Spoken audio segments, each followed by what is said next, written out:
안녕하세요. 서수원병원의 이사장 서동원입니다.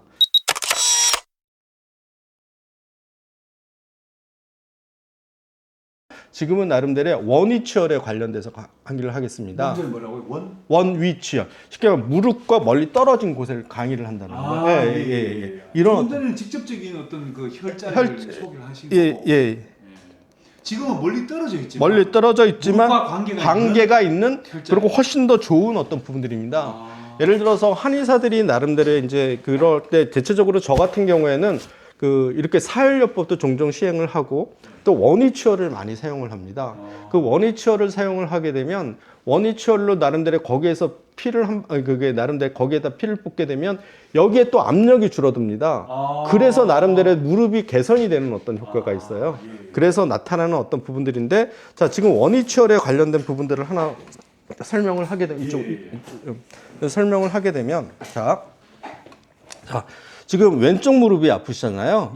그래서 이랬을 때는 나름대로 두 가지 종류가 있습니다. 원위치열을 할 때 왼쪽에서 왼쪽에서 우리가 나름대로 침을 놓는 방법이 있고, 왼쪽에다 침을 놓는 방법이 있고, 오른쪽에서 침을 놓는 방법이 있습니다.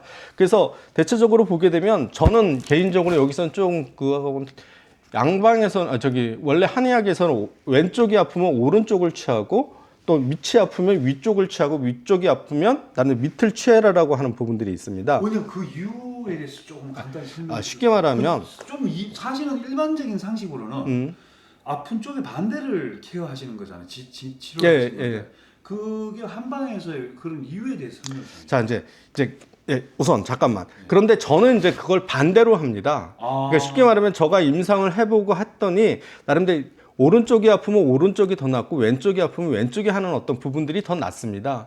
그런데 그래도 나름대로 왼쪽이 아프면 오른쪽을 치열하는 경우들이 있습니다. 이것은 어떤 부분들을 이용을 하는 거냐면, 자, 우리가 나름대로 인체는 돌아요. 계속 돌고 돌거든요. 순환이라고 하는 부분들이 있는데 여기가 아프지만 이쪽을 나름대로 사혈을 하게 되거나 아니면 침을 놓게 되거나 아니면 뭐 우리가 칩이나 이런 부분들을 붙여주게 되면 이게 돌고 돌기 때문에 여기에 나름대로 이쪽에 있는 어떤 부분들이 압력이 이쪽으로 전달이 됩니다.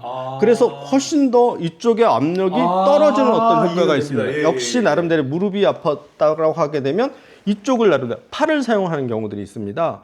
팔을 사용을 해서 나타나는 어떤 분들 이쪽의 부분들을 나름대로 팔을 사용해서 팔에 그 경락을 사용을 해서 또 아니면 혈자리를 사용해서 거기다가 놓아주면 이쪽에 압력이 떨어지는 경우들도 있습니다. 그렇게 되면 이쪽이 좋아지는 거죠.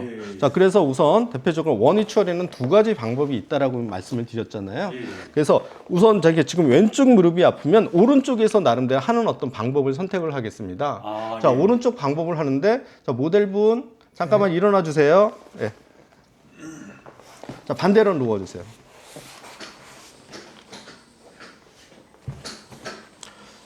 자, 이쪽으로. 자, 왼쪽이 지금 아프다라고 얘기했죠. 여기 퉁퉁 붓거나 어떻게 되었다라고 얘기를 하게 되면 가정하에. 자, 우선 저는 대표적으로 어떤 부분들을 하냐면, 자, 우선 나름대로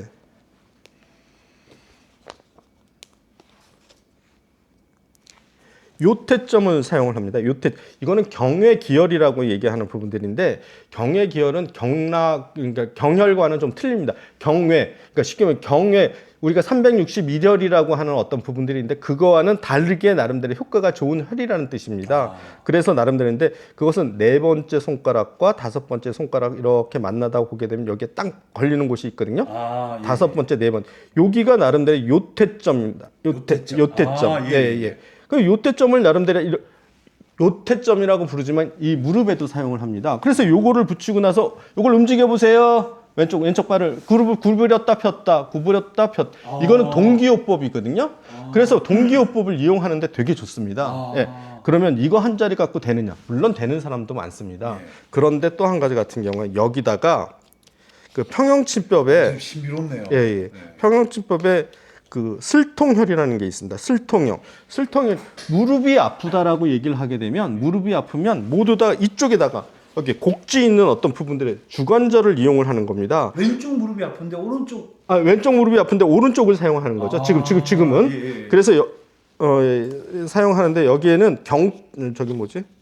슬통혈이라고 하는 부분들. 슬통혈. 슬통혈. 여기 딱 아 여기는 무릎과 관계가 있구나. 예, 여기 곡지라고 하는 어떤 부분들인데 사실은 우리가 360일열 중에서 경혈 중에서 곡지라는 게 있는데 여기에서부터 쭉 들어가는 어떤 부분들인데 이렇게 침. 그러나 나름대로 손으로 힘있게 눌러주면 그것도 효과가 있겠죠. 또 한 가지 같은 게 이쪽에 견중혈이라는 게 견중. 예. 이거는 동시침에 나와지는 어떤 부분들인데 이제 야, 완전 인체가 다 연결이 다 돼 있죠. 예. 견중혈이라고 하는 것은 삼각근이 있죠. 여기 삼각근이라고 하는 거 이게 딱 들면 여기가 이렇게 볼록되어지는 요 근육이 있죠. 여기에 중간 되는 지점을 꽉. 그래서 세 가지 어떤 혈들을 딱 눌러서 나름대로 움직이게 하게 되면 너무 세 가지를 한번 이름을 좀. 자, 여기 요태점, 요태점 이게 그 슬통혈, 여기는 견중. 예. 그래서 이 세 가지 혈, 근데 여기에서는 나름대로 이게 요태점이라기도 하고, 그러니까 요태점이라고 하기도 하고, 슬통점, 예, 그렇게도 얘기를 합니다. 아무튼, 근데 이거는 허리 아플 때도 사용을 하는 부분들이에요. 예. 그래서 이제 그렇게 얘기하고, 이 세 가지를 놓으면서 나름대로 이렇게 하는 무릎을 케어하시는. 예. 그런데 여기에서 이제 중요한 어떤 부분들이 있어요. 사실은 이건 경락적으로 나름대로 요거하고 요것은 그 대장경이 흐르는 곳이거든요. 대장경. 그게 뭡니까? 스테움 대장. 대장을 거쳐서 나름대로 이렇게 와서 이렇게 흐르는 어떤 경락이 있어요. 그래서 나름대로 여기에 있는데 이것은 나름대로 스테움 대장경이 흐르는 어떤 부분들이고 이거는 삼초경, 수소양 삼초경이 흐르는 부분들입니다. 삼초경이 흐른다는 건 무슨 뜻입니까? 이것도 역시 3초라고 얘기하는 부분들은 우리는 3초라고 하는 어떤 부분들은 양방에는 없는 개념입니다. 그러나 나름대로 3초라고 얘기하는 부분들은 우리는 하초, 중초, 상초라고 얘기하는 부분들입니다. 여기에 수분 신진대사가 안 되어서 나름대로 몸이 붓거나 하는 어떤 부분들에 다 이게 1등혈입니다. 여기 중저혈이. 그럼 모든 그 어떤 내용의 기본은 순환이네요. 순환이죠. 근데 그 순환 중에서 혈액 순환도 있고 또 나름대로 림프 순환도 있고 또 그 수분이라고 하는 어떤 순환도 있습니다. 그런 어떤 순환을 되게 하는 어떤 혈이에요. 근데 이 혈뿐만이 아니고 이제 우리가 그 정경에서는 정경이라고 하는 건 365혈을 이용을 하는 건데 이제 여기에 더 많은 혈들이 있죠. 근데 여기선 대표적으로 이렇게 세 가지 혈들만 이용을 합니다. 이 세 가지 혈이 무릎과 멀리 있지만 연관이 있는 혈이다. 무릎을 반드시 치료하기 위해서 이런 어떤 혈들도 사용을 합니다. 그럼 일반인들도 요 세 혈을 마사지를 자주 해주면 몸에 또 도움이 엄청 도움이 많이 됩니다. 그렇군요.